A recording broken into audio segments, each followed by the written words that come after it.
Bismillahirrahmanirrahim. Alhamdulillahi alamin. Wassalatu wassalamu ala al-mab'uthi rahmatan lil alamin. Nabiyyina Muhammadin wa ala alihi wa sahbihi wa man tabi'ahum bi ihsanin ila yaumiddin. Amma ba'd. Qala rahimahullahu ta'ala fa in dalla ala ma'nan wahidin min ghairi ihtimalin li ghairihi fa huwa an-nassu.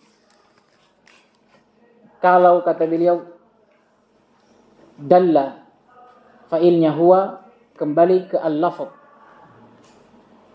Kalau suatu lafaz menunjukkan ala maknan wahid, atas satu makna, min ghairi ihtimalin li ghairihi, tanpa adanya kemungkinan terhadap makna yang lain. Dia hanya mengandung satu makna, tidak ada kemungkinan makna lain. Fahuwa nassu, maka lafaz ini dinamakan nas. Nah, sekarang beliau mulai masuk ke dalam pembahasan inti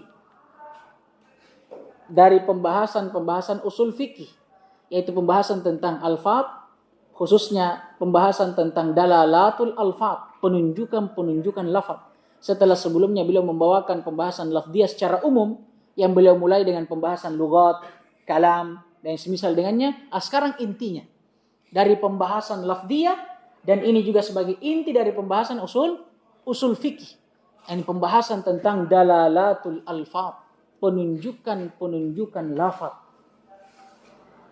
Beliau mulai dari pembahasan yang pertama dari penunjukan lafaz, yaitu pembahasan tentang an-nas. Dan beliau akan susul dengan pembahasan tentang al-zahir, an-nas wal-zahir. Kata beliau, jadi lafaz itu dari sisi penunjukannya ada banyak bentuknya. Bentuk yang pertama, ketika lafaz itu tidaklah menunjukkan atau tidaklah mengandung kecuali hanya satu makna. Tidak ada kemungkinan ihtimal makna yang lainnya. Maka lafaz ini dinamakan nassun. Masya Allah. Dan nas secara bahasa ad-dhuhur wal irtifa. Dia yang nampak dan terangkat. Nah ini, dia yang nampak dan yang terangkat. Adapun secara istilah, apa yang beliau sebutkan, dan apa yang beliau sebutkan ini disebutkan oleh para ulama min ahsanit ta'arif wa asyhariha. Ya, dia adalah ta'rif yang paling baiknya dan yang paling masyhurnya, bahwa nas adalah lafaz yang menunjukkan hanya satu makna dan tidak ada kemungkinan makna yang lainnya. Ya kan? Sebagian ulama mempercontohkan seperti firman Allah Subhanahu wa taala, az-zaniyatu waz-zani fajlidu kulla wahidin minhuma mi'ata jaldah. Lihat ini ayat.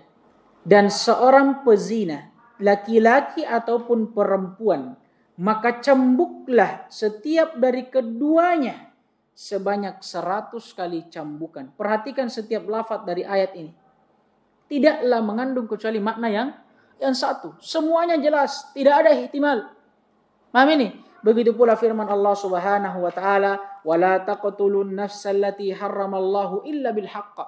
Dan janganlah sekali-kali kalian membunuh sebuah jiwa atau satu jiwa yang tidak Allah haramkan atau yang Allah telah haramkan kecuali dengan hak. Perhatikan ayat ini. Nas jelas maknanya, tidak ada kemungkinan yang lain.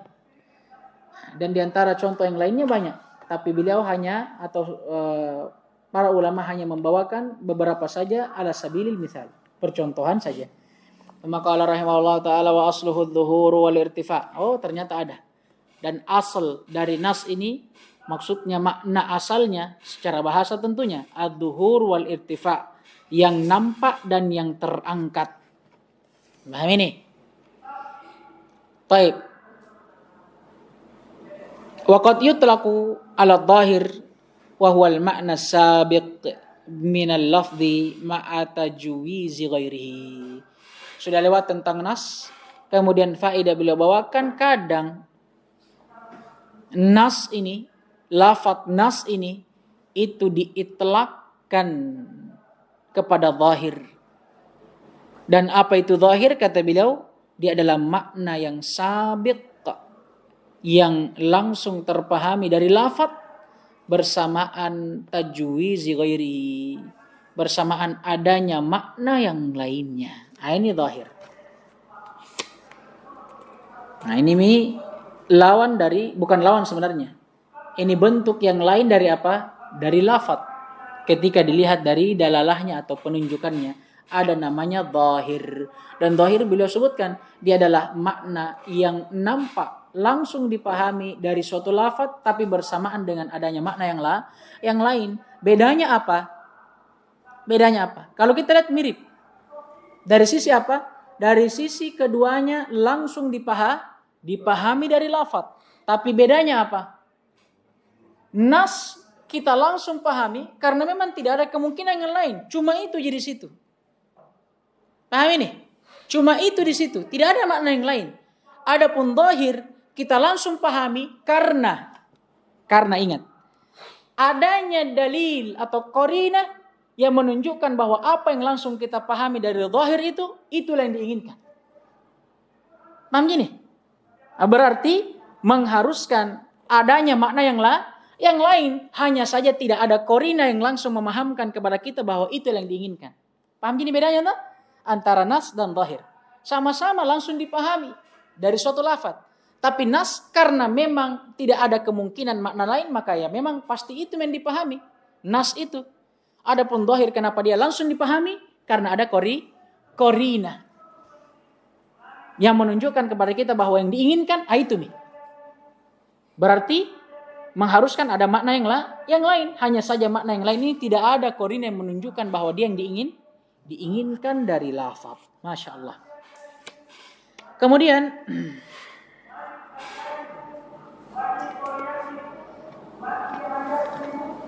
kata beliau, dan contohnya sudah berlalu ya. Sama seperti sabda Nabi SAW ketika ditanya ini tentang zahir, tentang hukum berwudu setelah memakan daging unta. Kata Nabi SAW, tawadda'u minha. Berwudulah kalian darinya. Maksudnya dari memakan daging unta. Kalau setelah kalian makan daging unta maka berwudulah. Sekarang kata berwudu ini, apa makna wudu? Lafaz wudu ini sebenarnya dia adalah lafaz yang mengandung makna, dua makna.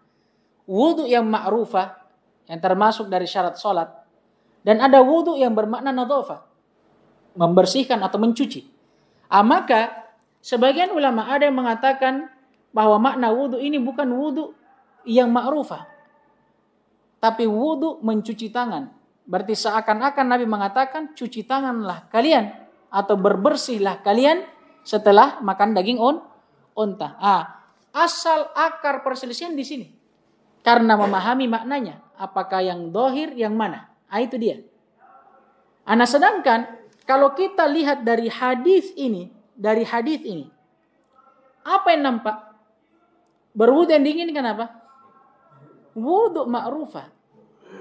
Dengan qarina apa? Apa kira-kira qarinanya? Wudu itu dua maknanya tadi. Secara bahasa dia bermakna nadhafah, secara syariat dia bermakna wudu al-ma'rufah. Sekarang kita baca ini hadis tawaddau dari Nabi. Apa makna wudu berarti? Berwudu ma'rufah. Apa qarinanya? Yang mengucapkannya adalah siapa? Nabi. Maka yang paling dekat kita bawa kemana? Wudu syar'i, bukan wudu lugawi. Paham ini? Ini ada dalil yang menunjukkan kepada kita bahwa yang diinginkan adalah wudu syar'i itu tadi.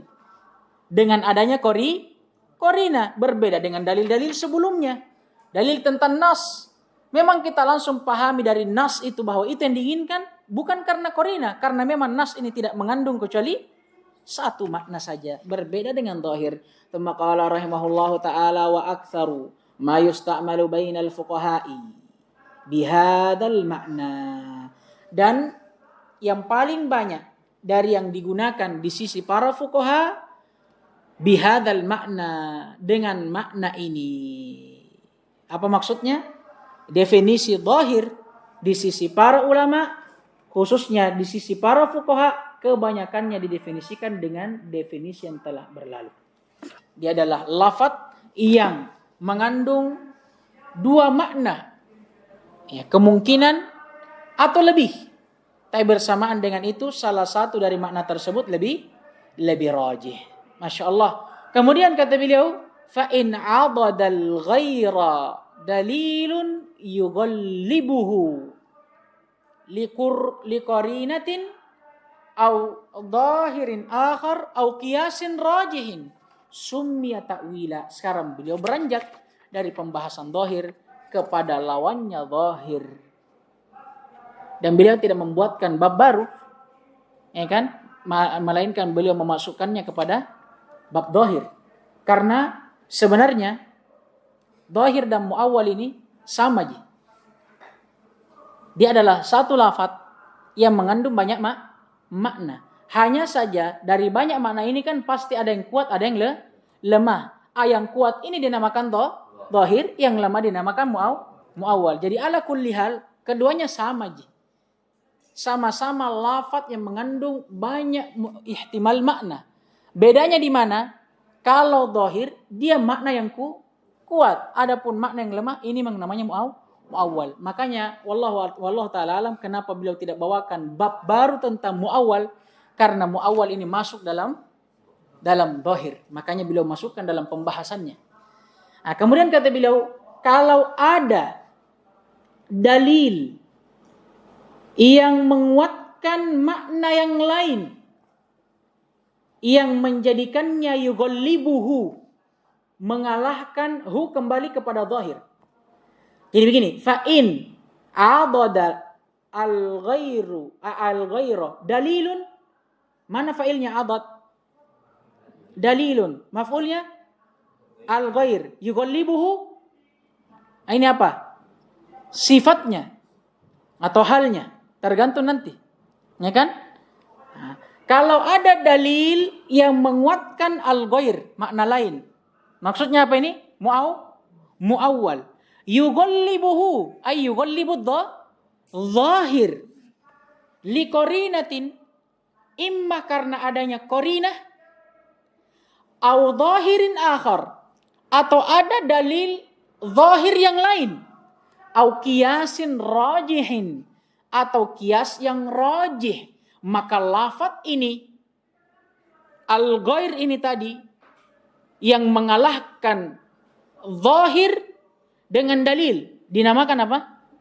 Ta'wil. Paham jadi maksudnya? Jadi kalau ada lafaz yang bisa mengalahkan zahir, itu namanya ta'wil. Dan ta'wil ini kata beliau bisa terjadi dengan salah satu dari tiga. Imma dengan qarinah, atau imma dengan zahir yang lain. Jadi zahir dijelaskan dengan zahir ayat yang lain atau zahir hadits yang lain. Atau imma dengan qiyas. Nah, sekarang beliau masuk ke dalam pembahasan ta'wil. Dan beliau juga membawakan pembahasan bahwa lafaz atau makna yang lemah kadang bisa menjadi makna yang kuat, mengalahkan yang kuat itu tadi, tapi dengan qarinah. Dan hal ini yang disebutkan dengan ta'wil. Sekaligus beliau bawakan dalil-dalil yang boleh ta'wil itu dengannya.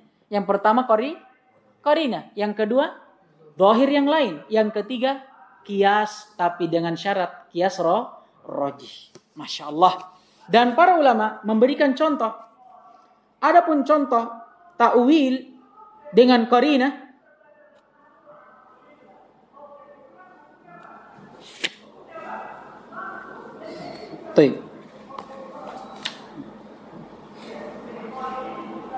adalah apa yang telah kita bawa dari hadis sebelumnya yang tentang tawaddu'u minha, tentang tawaddu'u minha.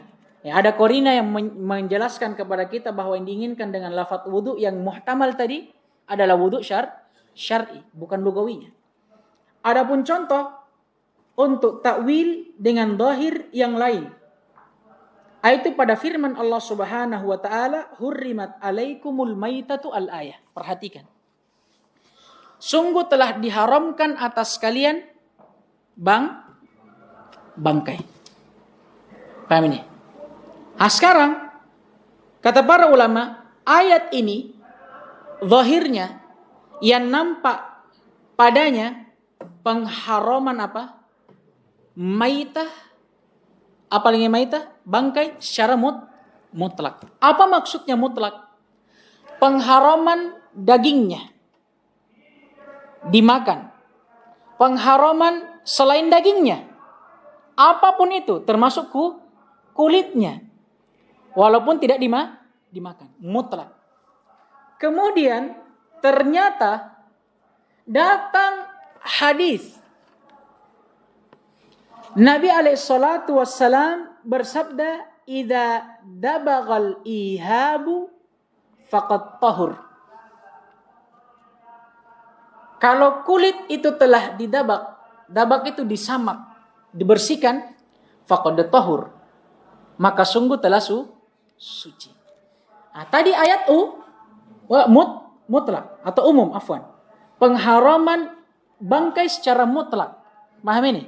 Maksudnya secara keseluruhan. Baik pengharaman dimakannya dagingnya atau pengharaman dimanfaatkannya apapun yang ada pada bangkai tersebut selain daging. Tapi ternyata ayat ini ditakwil. Paham ini? Muawwal dengan zahir hadis. Apa kata hadis tadi? Kalau kulit itu telah disamak, maka telah suci. Maksudnya telah halal. Tadi ada ihtimal dua makna. Pengharaman maita atau bangkai dari dua sisi. Imma yang diharamkan adalah memakannya, atau imma yang diharamkan selain daripada yang dimakan. Jadi ada makna khusus, ada makna umum. Ihtimal. Allah mengharamkan atas kalian bangkai.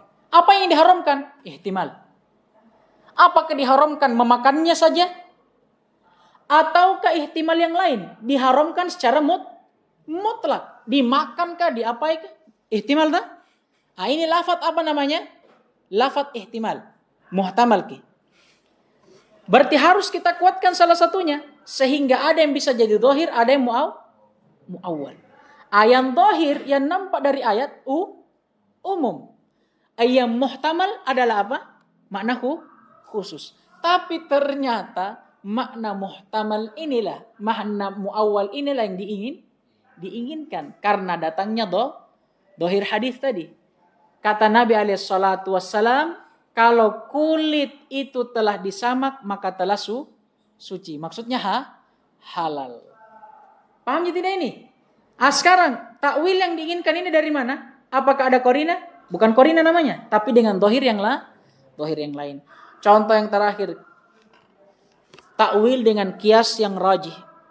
Dicontohkan oleh para ulama, firman Allah SWT, "Az-zaniyatu waz-zani fajlidu kulla wahidin minhuma mi'ata jaldah." Masya Allah. Dan seorang yang berzina, laki-laki ataupun perempuan, maka cambuklah setiap dari keduanya dengan 100 kali cambukan syahidnya, kulla wahidin minhuma. Lafaz di sini umum. Mencakup di dalamnya apa? Apalagi namanya? Zaniyah dan zani yang budak atau orang yang merdeka. Sekarang ayat ini dikhususkan dengan ayat yang lain. Yaitu ayat tentang hukuman terhadap budak yang berzina. Budak perempuan yang berzina. Fa in ataina bi fahishatin fa alaihinna nisfu ma 'alal muhsanati minal adab. Kalau seorang budak melakukan fahisyah, berzina, naudzubillah, maka wajib atasnya separuh dari adab atau hukuman wanita yang merdeka. Berarti mengkhususkan ayat yang umum sebelumnya tadi, yang mencakup wanita merdeka dengan budak. Kecuali kalau budak setengah. Berarti berapa setengahnya? 150. Sekarang belum syahidnya ini. Para ulama mengkiaskan dalam hukum budak laki-laki. Paham ini? Sekarang kan yang datang pengkhususannya budak perempuan. Tapi para ulama mengkhususkan budak laki-laki. Dengan apa? Apakah dalilnya? Tidak ada. Tapi kias kepada hukum budak perempuan. Kalau budak perempuan mendapatkan setengah cambukan atau hukuman dari wanita yang merdeka dalam hukum cambuk, berarti begitu juga jika budaknya laki-laki setengah juga. Apa kias di sini? Pengkiasan budak laki-laki terhadap budak perempuan. Sekarang lafadz kulla wahidin. Yang zahir, yang nampak di sini, ya kan? Yang nampak di sini adalah pencambukan atau hukuman cambuk terhadap setiap laki-laki dan wanita, mau dia merdeka atau budak.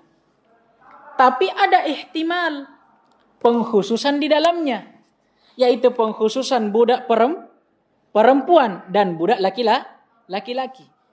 Ini makna apa namanya? Muhtamil, muawwal namanya. Ini mitakwilnya. Sekarang ternyata ada dalil yang menunjukkan bahwa makna yang diinginkan ini makna khusus. Bahwa yang dicambuk 100 cambukan ini khusus pada apa? Orang yang merdeka. Tidak bagi budak laki-laki dan perempuan. Kalau budak perempuan yang menunjukkan akan takwilnya dia syah adalah apa? Apa kira-kira? Zahir ayat yang tadi. Yang jadi masalah ini laki-laki ini. Makna takwil laki-laki. Apa yang mengkhususkan dia? Qiyas rajih. Paham gini takwil dengan qiyas rajih. Itu maksudnya. Kemudian kata beliau, wa qad yakunu fi dhahiri qara'in yadfa'ul ihtimala majmu'uha duna ahadiha. Dan kadang pada lafaz yang dhahir itu harus ada qarina yang bisa menghilangkan setiap ihtimal, tapi dengan syarat bimajmu'uha atau majmu'uha, dengan setiap qara'in itu, bukan satu. Paham ini? Jadi beliau sekarang mulai membahas tentang ta'arud antara zahir dan muawwal. Kalau terjadi ta'arud maka bagaimana? Kata beliau harus ada qara'in, banyak qarina yang menghilangkan ihtimal tersebut. Paham ini?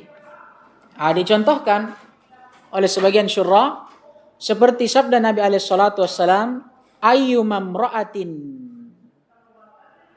nakahat nafsaha bighairi idni waliyiha fanikahuha batilun. Kata Nabi, ayyuma imra'atin, perempuan siapa saja yang menikahkan dirinya tanpa izin walinya, maka nikahnya batil. Paham ini? Hadis ini ikhwas sekalian, makna yang zahir apa? Makna umum. Tapi sebagian orang-orang Hanafiyah, ya, ada yang membawa hadis ini kepada makna khusus. Mereka mengatakan nikah seorang wanita tanpa wali itu syah.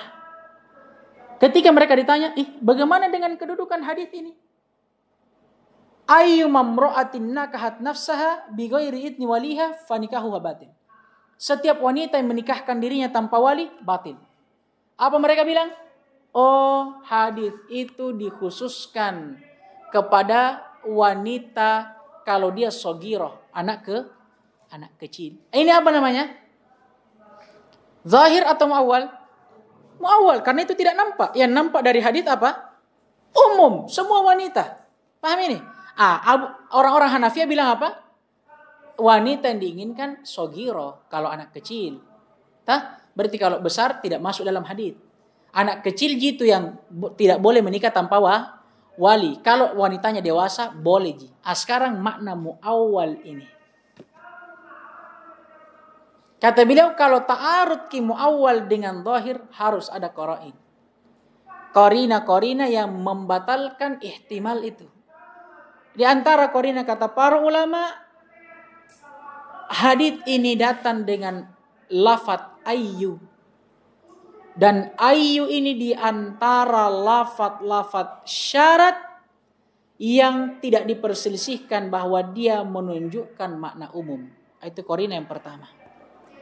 Qarina yang kedua, lafaz ayyu ditakkid lagi dengan lafaz ma, ayyuma. Ini mentakkid atau menguatkan lafaz umum pada ayyu. Yang ketiga dari qara'in, di dalam hadits diikat syah tidaknya sebuah pernikahan dengan syarat adanya wali. Ini juga menunjukkan akan umumnya. Qara'in inilah yang kata beliau bisa menghilangkan ihtimal yang marju. Faedah terakhir kata beliau, wal ihtimalu, dan adanya ihtimal qad yab'udu fayahtaju ila dalilin fi ghayatil quwwati lidaf'ihi wa qad yaqrubu fayakfi adna dalilin wa qad yatawassatu fayajibul mutawassit. Setelah beliau menjelaskan tentang ta'arud antara zahir dan muawwal, kemudian beliau sebutkan perlu adanya apa? Dalil atau qara'in.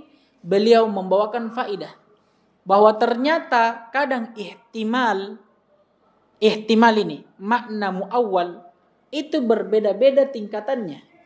Ada ihtimal yang memang jauh dari zahir. Sehingga apa?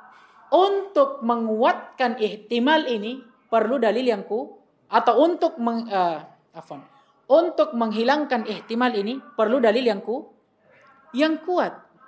Paham ini? Iya.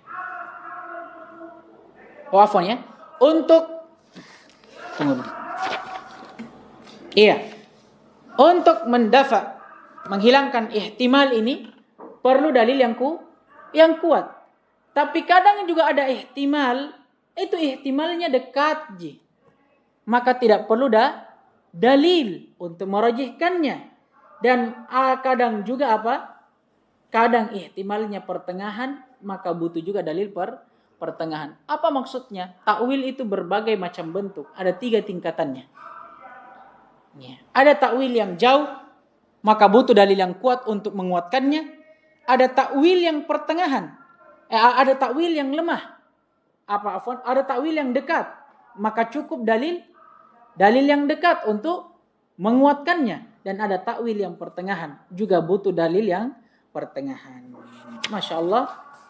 Sampai di sini insyaallah taala kita cukupkan, dan kita lanjutkan di pertemuan yang akan datang insyaallah taala. Biidznillah. Naktafi bihadzal qadr, subhanakallahumma bihamdik, asyhadu an la ilaha illa anta astaghfiruka wa atubu ilaik. Waffaqallahu jami'an lima yuhibbu wa yarda wa yatina al-afiyata was salama innahu waliyu dzalika wal qadiru alaih walhamdulillahi rabbil alamin.